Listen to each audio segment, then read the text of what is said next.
All right, first up is a 17 Toyota Highlander. Came to us for an oil change and a rattle under the hood. It was coming from the water pump. This water pump is actually a big job. It might look like he didn't take long to do it, but they give you about 2 inches of room to get in there. Um, and we were able to actually get it done the same day. We put a couple guys on it. A lot of stuff had to come off in order to actually get down to the water pump. We also put a new belt on at the same time and did a coolant exchange service. And this is the engine all back together, and the vehicle is back on the road. All right, next up is a 15 Chevy Trax. Came to us for a check engine light, and it was running like crap.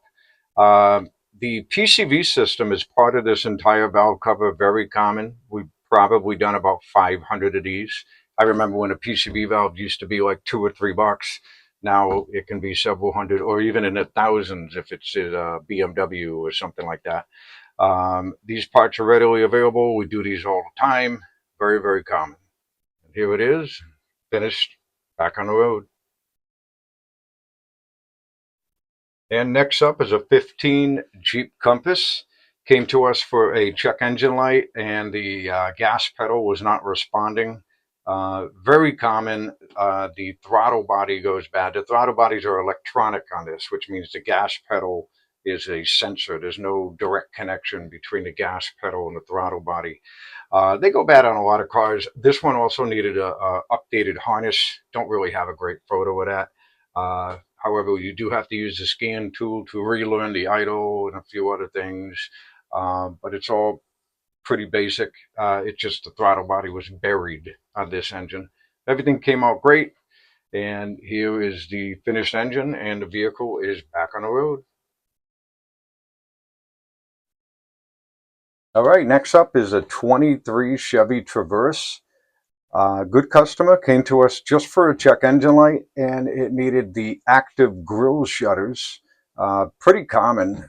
There's an upper and a lower.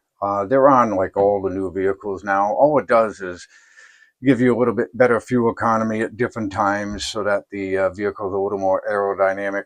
Uh, and they fail pretty often.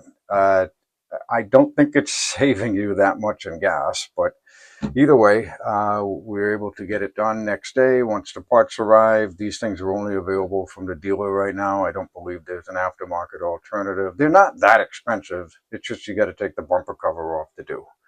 And this is Henry putting the bumper back on, and everything is all set. Codes are cleared. Vehicle is back on the road. All right, next up is a 10 Honda CRV. Regular customer, great guy. He came in because the AC was not blowing cold. We charged it up. It still was not blowing cold. Very, very common. AC compressor clutch quit, and all because of this condenser right here. It gets all plugged up. The compressor can't push refrigerant through the condenser. It smokes the clutch, and we've probably done 500 or more of these. These things go bad all the time. I kind of knew what it was before we even looked at it. I'm like, oh, Honda CRV for an AC recharge? I know what that's going to need. It's just so common for these things. So we got a nice new AC compressor in there. We got a nice condenser in there. You do have to remove the front bumper cover, but that's the case on just about every car now. You got to take the bumper cover off or the intake manifold off. Nothing is quick and easy anymore. Here's him putting the bumper cover back on. Everything came out great. The AC blows cold. These cars do last a long time. Unfortunately, they do need these things every now and then, and you need to change these every now and then. This is a cabin filter. They're always terrible. Nobody ever replaces them. But vehicle is back on the road, and everything came out great, and the AC blows ice cold. All right, next up is an '08 Ford Escape. Great customer. Came to us for an oil leak. Very common. The oil pan gasket is leaking. It's made out of rubber. They get hard over time and turns into plastic instead of rubber. Not really that bad of a job. You have to replace the exhaust gaskets on this front pipe. Everything came out good. The threads in the oil pan were okay. Usually that's not the case on these older aluminum pans. Um, it's really only caused from people over tightening the drain plug. But you can see how hard that gasket was when he took that off. And that's what the inside of an oil pan looks like, in case you've never seen one. And the pickup sump goes right inside that little hole there, and there it is. You can see the pickup sump right there that picks up the oil, and the oil pump pressurizes the oil all through the engine. And there's the pan going back on the car, and everything came out great. The rest of the vehicle looks okay. There's not a lot of these on the road. The Northeast isn't too nice to these things, but we were able to reuse the exhaust. We put all new gaskets on it. Um, Everything came out great, and we were able to get it done same day once we got on the vehicle. And now the vehicle is back on the road.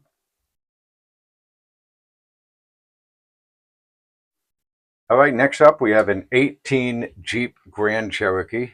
First time customer, and unfortunately, really bad news. It came in for an AC was blowing warm air, and we did a recharge and it worked. It worked for a day or two, and it all leaked out, and it came from the evaporator. The evaporator is buried inside the dashboard. You need to take the entire dashboard out, which is so stupid. They should make this way easier, because the ones that are not bad to do never fail, but the ones that are terrible to do are the ones that fail. This is the job we had to do after hours. We just usually can never fit a job like this into the day. Um, Everything had to be taken out. We did the heater core and the evaporator at the same time, and obviously a new cabin filter. AC blows cold. Everything came out good. If you look to the evaporator, is the old ones on the right. You can see the green dye leaking out of it.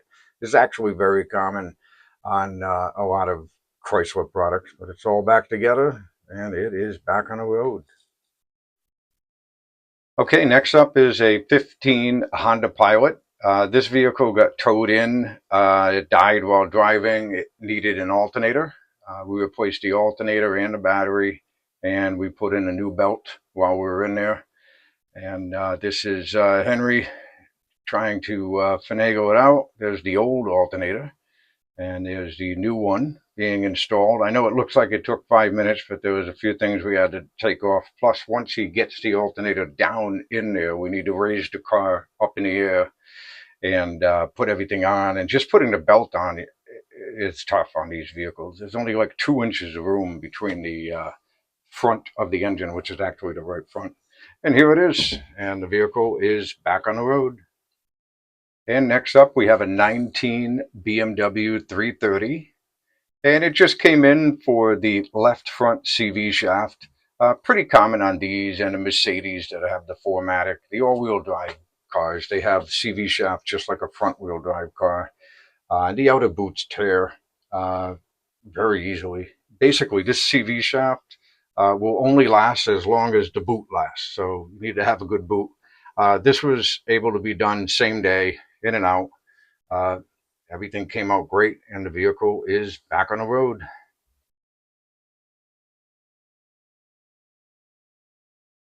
A quick view of our new waiting room, something we've been wanting to do for a while. Definitely does not look like your typical auto repair shop. Thank you, Christy, for designing it. And of course, there's always a dog. Okay, and now we have our weekly shop question. This was submitted by Nick. He asked what maintenance item gets skipped and makes the vehicle not last as long. And first up is definitely going to be lack of oil changes. That would be the number one reason why a vehicle doesn't last as long as it should. It's more important now than ever because it's actually used as a hydraulic fluid as well. The next is tire lights. A lot of people, half the people come in with a low tire light on, don't even care about it, but that's the number one reason tires blow out on the highway. Also, the timing belt. Now, most cars don't have these anymore. A lot used to have them, and it'll run perfectly all the way up until it snaps. Most will do engine damage. Tire rotation, you'll probably go through 3 times more tires if you just leave them there than to do a tire rotation. I personally do one every oil change. You guys have a great weekend. Thank you very much for watching.